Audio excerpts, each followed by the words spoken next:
podcast é uma produção do canal Futura e da Fundação Roberto Marinho. Eu me chamo Luciane Kaxinawá, apresentadora aqui do canal Futura e da Fundação Roberto Marinho. Fala, tropinha, Tamara Abreu na voz, da equipe de operações aqui do canal Futura. Estamos aqui marcando presença em mais um episódio do Ela Faz Assim.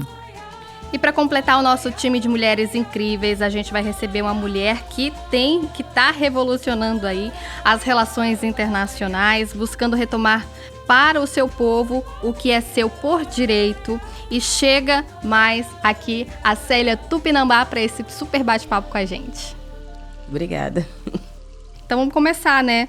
Ô Célia, conta pra gente aí um pouquinho da sua trajetória. Eu gostaria que você se apresentasse para o nosso público aqui do Ela Faz Assim e conta mais sobre a sua potência como mulher, como liderança do seu povo que está aí em busca dessa retomada ancestral do seu povo. Eu sou Glicéria Jesus da Silva, conhecido como Célia Tupinambá ou Célia Tupinambá nas redes sociais. Mas eu nasci e me criei na aldeia por mão de parteira, então eu venho desse lugar. Meu nome é escolhido pelo meu avô. Ele, antes de falecer, no seu leito de morte, chamou minha mãe e falou todo tempo que ela tivesse uma menina, mulher, que era para dar o nome de Glicéria.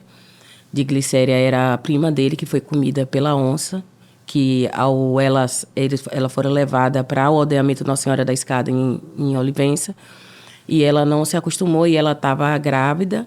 E ela teve a criança e ela fugiu do aldeamento. E entre um aceiro da roça de milho e uma mata, a onça comeu ela, isso na década de 30.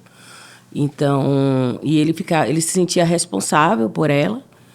E aí ele falou todo o tempo que minha mãe tivesse uma menina que desse esse nome. Minha mãe teve 10 filhos, eu sou a 8ª. Aí após ele falecer, um ano depois, eu venho a nascer. E aí minha mãe honra essa memória dele me dando esse nome. Então, eu acho que tenho essa coisa aí, né? E aí manhã fala pra mim que eu sou o resto da onça, o subejo da onça.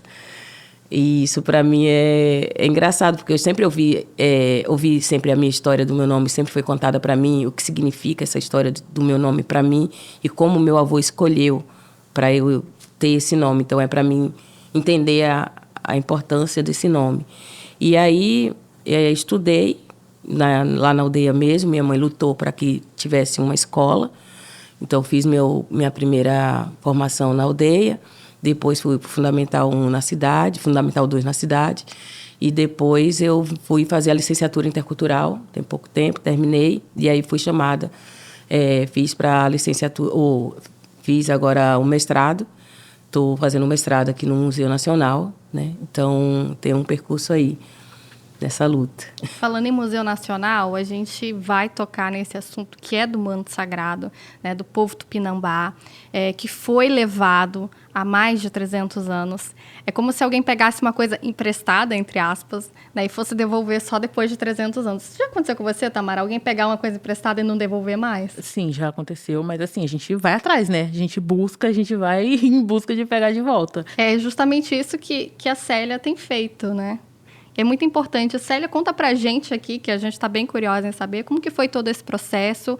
Eu acho que, Tamara, a gente pode perguntar para ela primeiro como que esse manto foi parar lá na Dinamarca, Não, né? Na verdade, eu queria entender por que eles vão doar o que já é daqui por direito, o que é de vocês por direito, né? Porque eu estava vendo uma entrevista, uma reportagem que saiu no Fantástico, explicando sobre a questão do manto, de ter ido para a Dinamarca, e eles pontuam muito a questão de doação para o Brasil, sendo que sempre foi do Brasil, né? Então, como que vocês estão esperando receber esse manto? O que vocês fizeram para eles poderem, né, se tocar de que tinha que devolver o manto para vocês? Então, eu vou trazer um outro ponto para vocês, que é a agência do objeto. Eu acho que isso aqui faz uma diferença do que como é ser tratado um objeto e um objeto agenciado. Então, o manto, ele é um objeto agenciado. Então, ele tem uma personalidade, ele tem um desejo, ele tem uma espiritualidade e ele se comunica, ele fala. Então, se você entender um pouco do que os viajantes escreveram sobre o que os pajés falavam, sobre agenciar um objeto, Então, você vai entender que esse manto, ele não é simplesmente um manto. Ele não é um objeto, mas sim ele é um ancestral. Então, eu trago ele numa pessoa de um ancestral. E aí, o manto, em 2000, ele veio para o Brasil por intermédio da Ana Lúcia, né? Ana Lúcia. De Lúcia, a esposa de Márcio Meira. E ela fez um trabalho muito interessante, teve essa parceria, né? E aí trouxe para o Brasil, no Brasil 2000, né? 500 anos, trouxe o manto da Dinamarca para o Brasil, onde teve essa amostra. E foi chamado pelo repórter, né, da Folha de São Paulo, foi levado Dona Anivalda, a mãe da cacique Valdelice, a visitar o manto. E aí ela visitou e a gente estava no processo de busca do reconhecimento de identidade, né? Porque era considerado os tupinambás como extinto. E aí, nesse primeiro contato, Dona Anivalda vai até o manto e ela fala, esse manto é tupinambá e queremos eles de volta. E ela volta para o território e anda nas comunidades todas e pegando um abaixo-assinado pedindo o repatriamento desse manto ou impedimento da saída do manto. Ela vem, passa na minha comunidade, conta essa história, fala, acho que em todas as comunidades ela fez isso, pegamos a assinatura e ela fez o procedimento, o qual não deu andamento. E aí, em 2000, em 2004, em 2002, 2003, já iniciou o processo de reconhecimento, a FUNAI nos reconhece, vem a equipe para o território, e aí a gente, em 2000, resolve fazer na Serra do Padeiro retomada. Somos nós o primeiro povo a fazer retomada para garantir o território, porque estava sendo violado, ambientalmente estava sendo bastante violado. E a gente tinha que fazer uma ação para impedir o desmatamento, porque a gente ia ficar sem água. E aí, então, a gente fez essas retomadas, impedindo o desmatamento, e aí a gente denunciou tudo isso, e aconteceu muitas ações, e aí eu resolvi agradecer aos Encantados, produzindo um primeiro manto, que foi em 2005, e esse manto foi em 2006, esse manto foi levado para a exposição dos primeiros brasileiros, com a curadoria de João Pacheco. E aí era um manto que eu fiz para o Encantado, e o Encantado falou, eu fui atrás do Encantado para falar para mim que eu queria que ele me desse sabedoria para poder conseguir fazer mesmo, recuperar e fazer os nossos adereços, nossas vestes, né, como era, e como a gente também estava tentando recuperar também a língua, o que era mais importante também, né? E aí o Encantado vira para mim e fala bem assim, tudo a seu tempo. Então, tudo a seu tempo para quem é jovem, ele recebe um banho de água fria, porque a gente está no estado de urgentíssimo, para imediato, para ontem, agora tem que acontecer, entendeu? A gente não tem tempo, parece que a gente não vai ter tempo. É como falar para um ansioso, se acalma. Então, não acontece para um jovem. Então, eu tinha essa sede, né? E aí eu falei, poxa, e agora? Ele, tá bom. Aí, quando há essa doação, aí o Encantado fala, mas você tem um compromisso de fazer mais 3 mantos. Falei, faço? Né? Na hora, agora. E a gente, assim, mas faz como, né? Mas precisava desse momento do amadurecimento. Eu não estava madura para poder entender todo esse processo. Deixa eu te perguntar, Célia, há quanto tempo não era feito manto no seu povo, né? Na sua cultura ou na sua comunidade, até você começar a fazer? Há muitos anos, né? Então, eu acredito que, acho que já, se eu não me engano, em 900 e pouco já não existia mais quem fizesse ou lembrasse, ou tivesse na memória a questão dos mantos mais. Não tinha. A gente tinha porque a gente tem os cantos, né? A gente tem um ritual, e nos rituais os Encantados chegam e traz os cantos. E aí a gente canta esses cantos, que esses cantos também têm uma memória, uma história. E aí, então, esse manto sempre viveu na gente, nessa oralidade, nos rituais, nos cantos. Então, ele não desapareceu. Mas precisaria de alguém entender esse canto, traduzir essa linguagem. Então, eu acho que eu fiz isso, eu traduzi. E aí, quando chega em 2018, que eu acho que é o mais interessante, é esse encontro meu que é de atravessar esse oceano. Porque o oceano, para mim, era impossível de eu atravessar, porque tem um entrave de língua, a gente não fala a língua do outro, a alimentação é diferente da nossa, o clima é diferente da nossa. Então, eu não tinha nem passar pela mente de sair do Brasil, da fronteira, nem um pinguinho. E aí mas Nathalie Pavelic, ficou trabalhando lá, uma francesa, né? Ela trabalhou dentro da comunidade, fazendo um trabalho sobre a questão da educação. E ela me convidou para poder participar de uma atividade para falar dos não-humanos, né? Falar dos encantados, lá na universidade dela, junto com a professora Irene Bacilier. Aí eu falei, não vou não, atravessa o oceano não. Mas ela foi uma pessoa tão maravilhosa que aí eu falei... Te encorajou. Por você, eu atravesso o oceano. Aí parece até clichê, né? Mas por ela, eu atravessei o oceano. Porque ela é uma pessoa maravilhosa. E foi interessante a nossa história se encontrar, né? E a família da gente, a gente acolheu muito bem ela. E aí ela fez esse esforço e a gente foi. Eu e minha sobrinha, Jéssica. E a gente teve esse momento lá. E eu não conhecia nada, não entendia nada sobre a Europa, né? E nada entendia do manto. Eu só conhecia o manto que existia em Copenhague, pela história de Dona Edivalda e pela transparência que Patrícia Navarro veio na comunidade também, uma pesquisadora, e deu uma aula para a gente de antropologia e história. E ela trouxe um retroprojetor e projetou na parede uma imagem do manto, né? E a gente queria que aquela imagem, aquela projeção entrasse na gente. As crianças, todo mundo botava na barriga, outro botava na mão, outro botava no rosto, na cabeça. Então, essa imagem era uma forma, parece que a gente parecia aquelas mariposas. Me vejo daquele poema de Vinícius de Moraes, né? As borboletas, né? E a luz. Aí era nós, na luz, querendo que aquela imagem entrasse na gente. Então, ali, naquele momento, as pessoas ficaram paradas sobre as cores, né? Vendo aquele vermelho e tudo mais. E eu não queria ver o vermelho, eu queria ver além do vermelho, eu queria ver a trama, eu queria ver o avesso, eu queria ver o seu verso. E não dava, porque a imagem era bem feita, né? Aquela imagem. E aí, quando chego... Aí,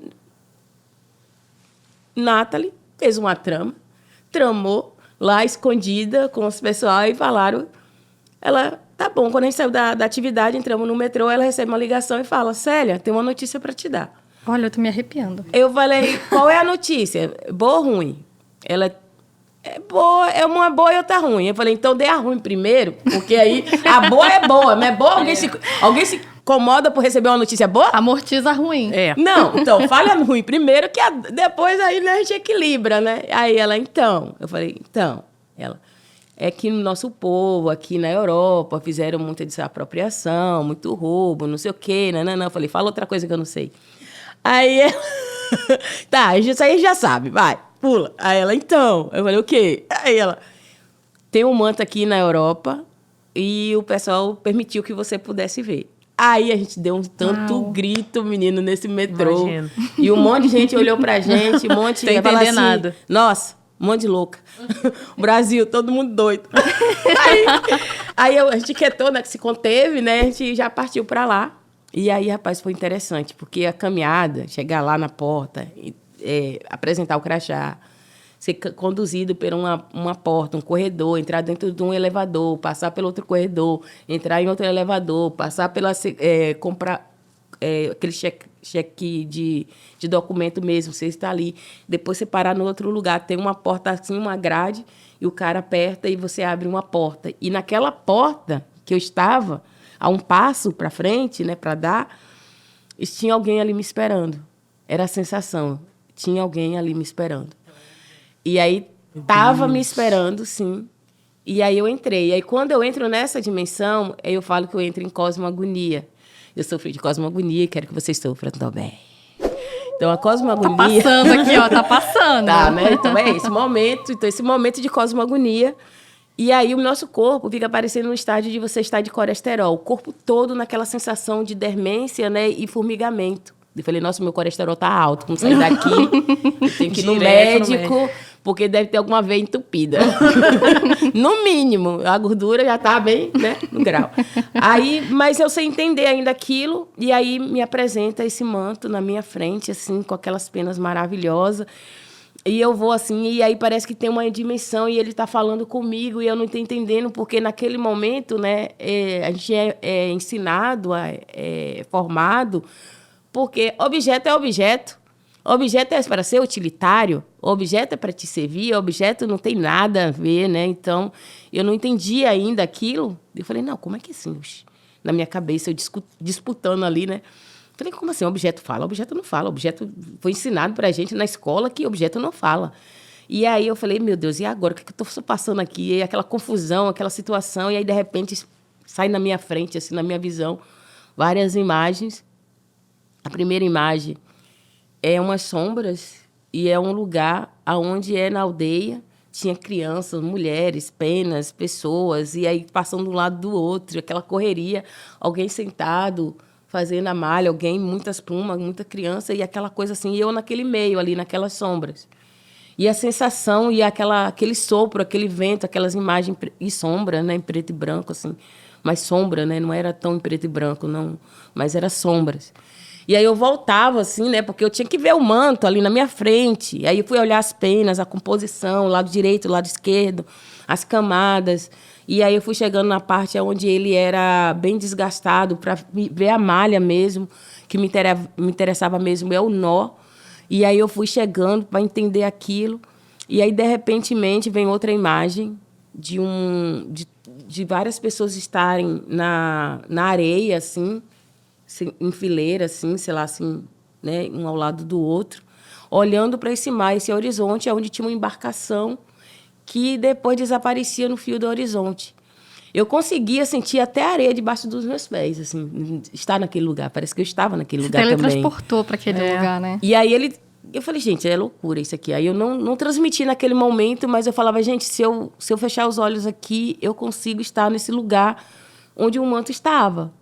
E aí, depois, eu fui olhando para o capuz, né, que tinha outra textura, outra malha, que me lembra a linha do tucum. E aí, as penas, e aí faltava, e tinha um ponto zero, um marco zero, né, do início do capuz. E aí eu fiquei assim, olhando. Eu falei, tá faltando pena aqui, gente. Eu conheço todos os tipos de pena, mas tá faltando a pena do rabo. A pena não tem todas as partes das penas aqui, mas tá faltando uma pena central. Não tá faltando. Eu acho que deve ser nesse lugar que é o marco zero. E eu não tinha bem visto, porque a gente não conhecia, a gente não tinha acesso à tecnologia, outras informações, como a gente tem hoje, não tinha acesso bem ao manto, né? Mas aí eu falei, não, tá faltando alguma coisa aqui dessa peça. Aí eu fui fazendo a leitura, a Fabienne estava junto, a curadora, e estava anotando todas as minhas observações. E aí, de repente, apareceu outra imagem da embarcação no cais, e alguém sai com esse manto, caminhando, e desaparece pela viela. E some. E aí tem aquela sensação, falando assim, aí vinha a sensação das minhas tias-avós, delas tecendo, fazendo o jereré, e aí vinha aquela coisa assim, o manto é feminino, o manto é tecido por mão de mulheres, são mulheres anterior a você. Era isso que eu já ia perguntar para você, porque ele é feito por mulheres e na ocasião que ele era também manuseado, passava pela mão dessas mulheres também, né? Sim, mas aí nesse momento ainda não estou madura o quanto que eu estou hoje. Nesse primeiro momento era o primeiro contato, né? Eu estou nesse momento, nesse lugar de contato. Estabelecendo esse primeiro contato. E é esse primeiro contato que o manto está falando comigo. E aí, para mim entender que ele não era um objeto, que ele é um ancestral, e um ancestral que tem uma memória, e essa memória estava sendo conectada a mim, para mim poder fazer algo que eu não sabia ainda o que era. Mas eu sei que estava ligado a essa trama, né? A feitura desse manto.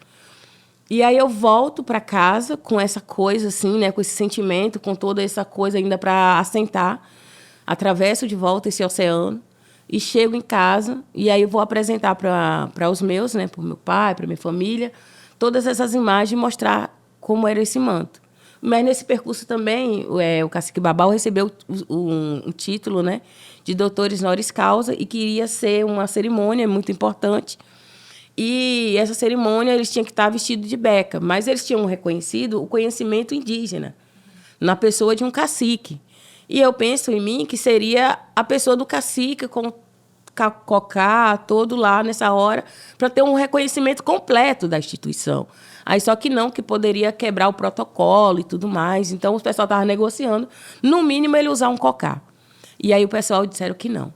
Aí eu falei, gente, então, eu faço um manto. A criatura pega uma responsabilidade, gente.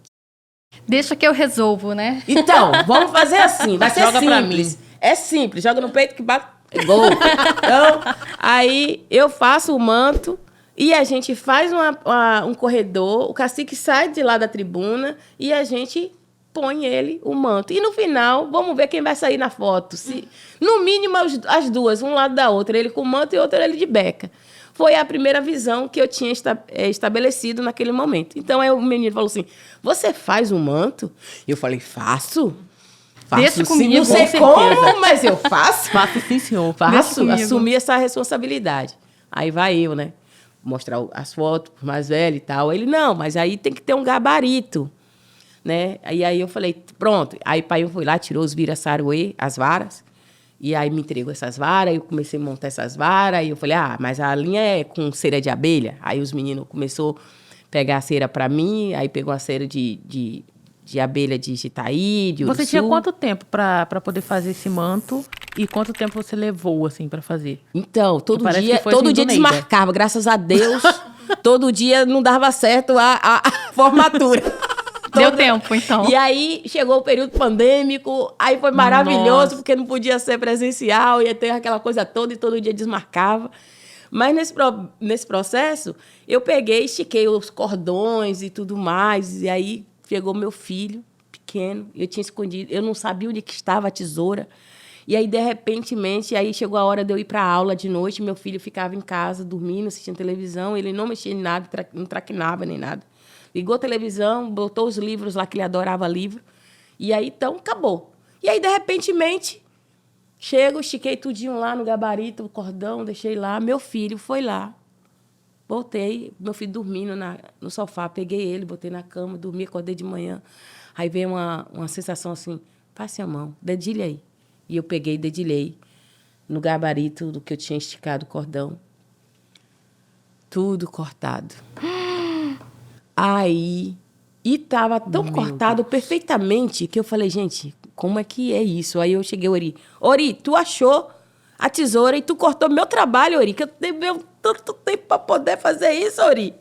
Aí, Ori, não, mamãe, não fui eu, mamãe, não fui eu, não, mamãe. Falei, foi sim, Ori, você achou a tesoura. Ele falou, não, mamãe, não fui eu. Foi a tesoura, mamãe. A tesoura falou comigo quando ele falou isso. E assim, uma criança, você sabe que ela não tem coordenação motora. Se ela fosse pegar a tesoura para cortar e cortar rente, cortar como se nunca tivesse cortado, Ia sair tudo torto. oh, meu Deus do céu. Igual quando a gente Picotado, corta franja, sabe? Quando é pequeno. Ia ser um em cima, outro embaixo. troncho. Não, após estava cortado o rente, aí eu entendi. Falei, tá, os objetos é outra coisa, não é objeto. Objeto tem uma agência. Então, deixa eu ver onde é que eu estou errando. E aí eu voltei, porque eu sou teimosa. Estiquei tudo de novo, amarrei tudo. Quando eu passei, faltava o quê? Os nó. Não tinha o nó da malha. Eu falei, meu Deus do céu, e agora? Só podia ser eu mesmo para pegar uma confusão dessa. E aí, depois, Augustão, o professor Augustão, que é da Universidade do Sul da Bahia, mais no campo Porto Seguro, me convidou para fazer uma atividade para falar sobre essa questão de artefato, né, e do manto, como uma peça efêmera e tudo mais, as fragilidades e tal. Quando eu chego lá, ele me apresenta 11 mantos. Falei, como assim? Eu tenho 11 mantos na Europa, em 5 países. E foi me apresentado. E aí, o que eu achei interessante foi uma fotografia de um manto que está em Basel. E ela, a fotógrafa Lívia Melzi, que é nossa, também, acabou sendo minha interlocutora também, né, dessa parte. E aí ele mostra essa imagem. E naquele momento, gente, não era o retroprojetor, era uma televisão, e a televisão com alta tecnologia, porque existia o zoom, não é o zoom da agora, né? O zoom de ampliar a imagem. E aí eu pedi para ele ampliar a imagem. E quando ele ampliou a imagem, deu para ver o ponto, que era um losango. E quando passava, a linha se tornava 2 triângulos, e essa malha era o ponto do jereré. Era o ponto que minhas tias fazem. E elas costuram, ela sempre trama o tempo inteiro lá, e a gente nunca assim, atentou a aprender, e ela está ali com 95 anos de idade, fazendo o jereré. E aí eu falei, não, tá no meu quintal. Falei, não acredito que eu viajei o oceano, atravessei o oceano para achar que está no meu quintal. Eu vou para casa, vou pegar todas essas informações, e minha tia vai pegar na minha mão, minha madrinha, vai pegar na minha mão e vai me ensinar a fazer, e eu vou fazer o manto. Aí eu vou. Peguei computador, peguei cordão, peguei tudo, com todas essas informações que eu recebi, e fui até ela. Aí eu mostrei para ela achou muito bonito, muito lindo, olha, tá. Mas o que é que você quer de mim? Falei, então, minha madrinha, eu quero que a senhora me ensine como fazer esse ponto, que eu quero fazer um manto. Aí ela vira para mim, você já sonhou? Aí eu falo, sim. Já veio na ideia? Eu falei, sim. Tá dentro de você? Ela, eu sim. Ela, então, volte lá, faça que você já sabe.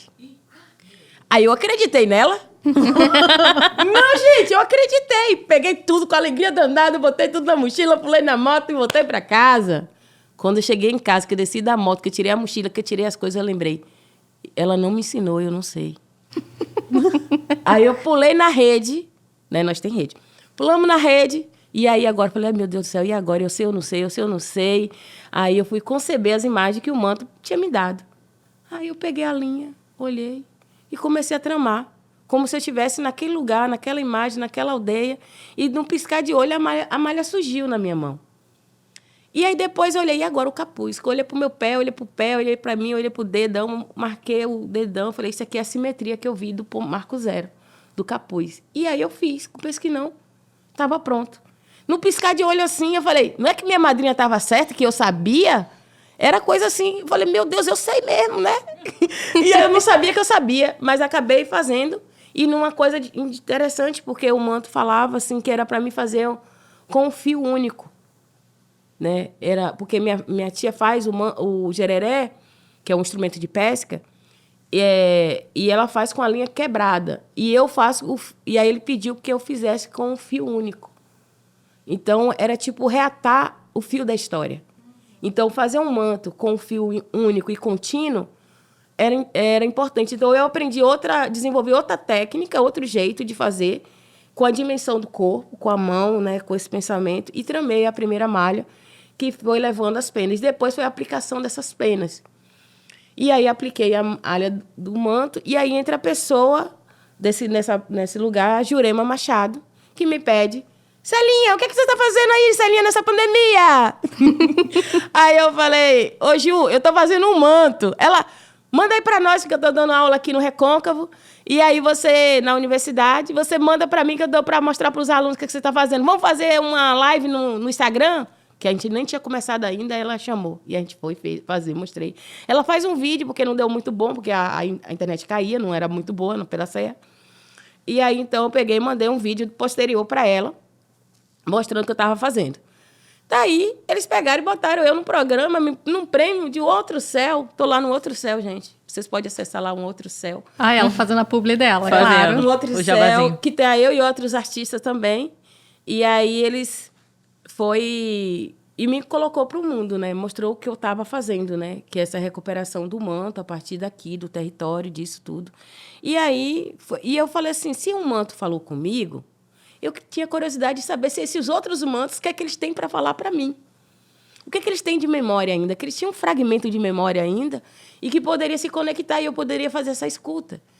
E aí chegou...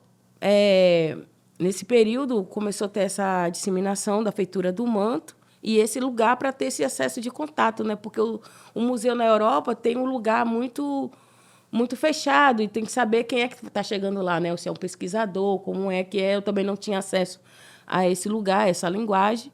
Mas cheguei nesse lugar da arte, acabei, né, usando essa linguagem da arte, o que ampliou esse lugar para acessar aonde o manto está, que é em Copenhague. E eu entendi nesse processo que o manto ele não foi roubado, né? Não foi assim esse desapropriado, mas que a gente tinha um lugar de poder, as mulheres principalmente, que eu vou trazer aqui a pessoa de Catarina, Paraguaçu, que casou com o Diogo, né? E ela casou com o Diogo e foi registrada na França.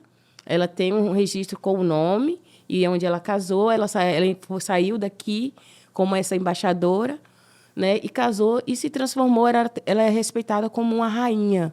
E como um rei visita um outro rei, se presentia com a que é mais importante dentro do seu território. Então, eu acho que tem um lugar aqui que não foi contado para a gente na história.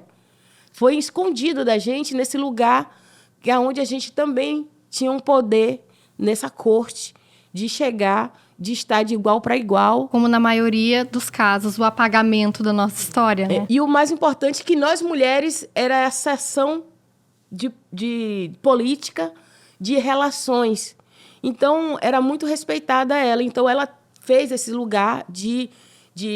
Isso eu prestei atenção também quando eu estive lá nos Estados Unidos, lá na Filadélfia, em Philly, né? Na universidade. E a gente estive no Museu das Culturas Indígenas, e lá tinha uma coisa que era o tratado, né? Que as pessoas faziam com o governo da época para apropriação e desapropriação da terra, mas eles assinavam um contrato, mas as mulheres teciam uma manta, né? Uma outra que os líderes, os caciques usavam, né? E eles entregavam um papel assinado entre ambas partes, e as mulheres entregavam para eles a tecelagem que elas faziam. E aí, esses indígenas lá, eles fizeram uma configuração e colocaram o tratado e colocaram os mantos confeccionados por eles, por as mulheres, que era a forma de dizer dessa troca, como tinha sido feito, né? De como tinha sido esse tratado. E aí eu entendi que nós, povos indígenas, a gente tem muito isso da materialidade, né? Você está me dando uma coisa, mas eu te dou uma coisa material para você saber que a gente tem uma aliança. Então, chegou nesse lugar da aliança francesa. A gente tem uma aliança francesa. E aí tem uma aliança de várias outras formas. A gente não fez só a aliança francesa, como portuguesa, como holandesa, como vários outros lugares. E essas alianças representam essas trocas. Não é uma troca, mas dizer essa aliança existe através dessa personalidade aqui, desse artefato.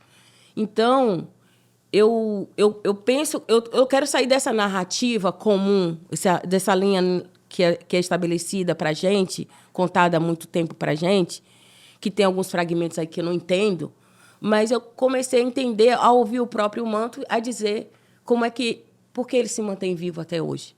Por que esse lugar? Porque, primeiro, ele não chegou no museu. Ele primeiro estava com os reis. Eles vestiam as rainhas, os reis. E aí, depois, nesse lugar, de estar nesse lugar, que os reis se morre, se desfaz, aí é onde entra o museu, que vai ser o acolhedor dessas peças, que vai ser o salvaguarda, né, que vai cuidar, que vai zelar. Então, para mim, é esse lugar que o museu está estabelecendo de cuidado, né, de preservar, de usar essas tecnologias para cuidar de algo tão importante, tão precioso, né, para ambas as partes, não só para os reis, mas para o meu povo. E aí eles conseguiram ainda guardar essa espiritualidade que emana do manto. Ô, Célia, a gente já está caminhando para o finalzinho do programa. Desculpa. Imagina.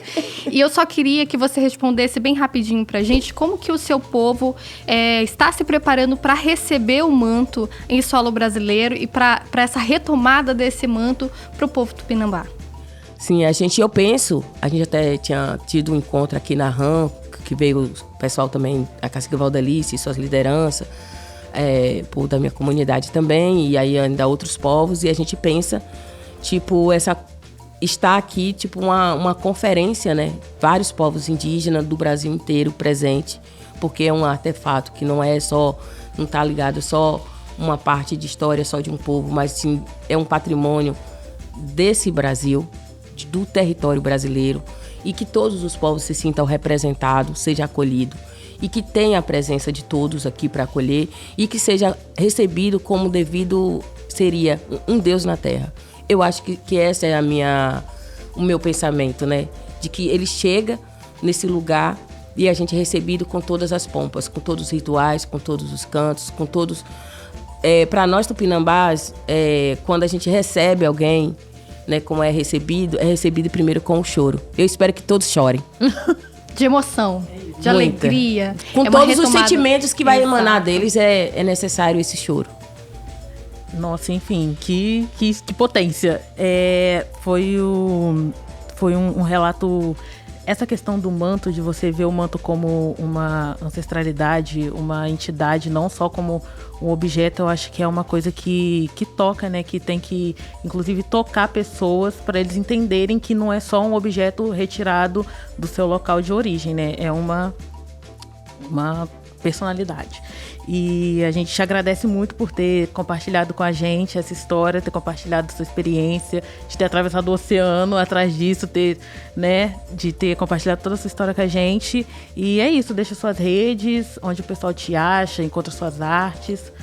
Por pro pessoal te procurar, te achar bastante aí. Estamos aí, né? Recentemente, agora pela Umbu, saiu um livro, Terra. É o livro Terra, tem um texto meu, que é o Território Sônia. Tem também... tá sendo lançamento agora, tá saindo agora. Tem minha rede social, que você me acha lá, @Célia Tupinambá, no Instagram. E eu sempre estou por aí, né? Então, a gente agora está indo para Veneza. A gente tem a exposição que está acontecendo em São Paulo, que é pela Casa do Povo, né? A gente está com o Manto em Movimento e o pouso do manto também em alguns lugares. A gente está construindo essa parceria e também mostrando as pessoas para pensarem de outra forma, né? O Manto em Movimento e o manto feminino. Então, pensar esse manto com outro gênero, né? Não só apenas uma presença que foi estipulada pela história, mas pensar de outra maneira, de outros possíveis mundos possíveis. Então, é um pouco disso. E a gente se encontra aí nesse mundo de Deus. Com certeza. Com certeza. Muito obrigada por compartilhar todo esse relato, a sua vivência e compartilhar com a gente a espiritualidade, porque esteve presente aqui com a gente nesse momento de fala. A gente sentiu um pedacinhozinho do que você sentiu também. E foi muito bom compartilhar essa energia e toda essa sabedoria também, não só com a gente, mas com quem está acompanhando a gente também. Muito obrigada. Eu que agradeço. E esse podcast tem a edição e finalização da Tímpano Áudio Design, edição de conteúdo de Gerson Pita, produção de Mariane Del Rey e Luiz Santiago Málaga, som direto de Joyce Santiago, a equipe técnica do Futura, a Tamara Abreu, Lívia Lacorte, Tiago Oliveira e o estagiário Alex Martins. A edição de hoje fica por aqui, você pode ver e rever quantas vezes quiser e a gente se encontra em um próximo episódio, né? Ou ou as nossas superpoderosas aqui também. Valeu, tropa.